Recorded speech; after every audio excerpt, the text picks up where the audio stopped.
All right, so it's time for my take tonight. Now, over the last few weeks, calls have continued to mount for the reform of the 2010 Constitution.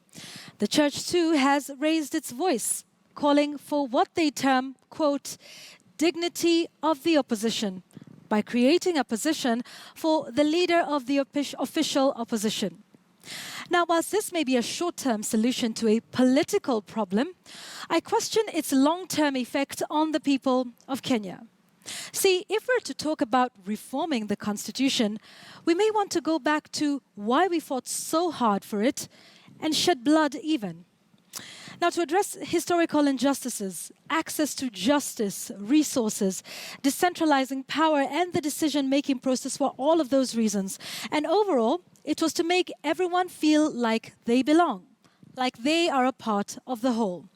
The proposals that are being put forth as an attempt at inclusivity in government are interesting. Just whose interests do they serve? The political elite? Look, I'm all for the dignity of everyone, including the leader of official opposition, whoever he or she may be. But surely it must go beyond that.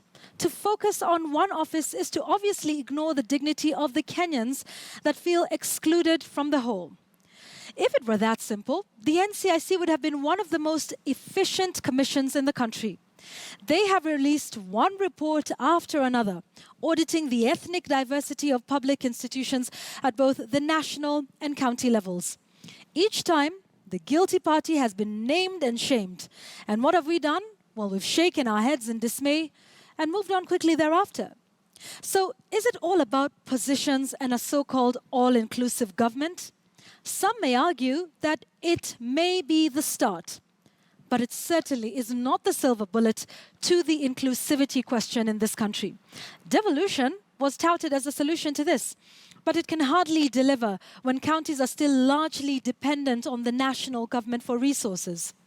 Whatever the discussions that may be had, whether before the swearing in or thereafter, and whoever sits at that negotiating table, one thing's for sure: we, the ordinary citizens, must have a seat at that table. We, the ordinary citizens, must have a say on the way forward. We, the ordinary citizens, must benefit directly from those talks. And that tonight is my take.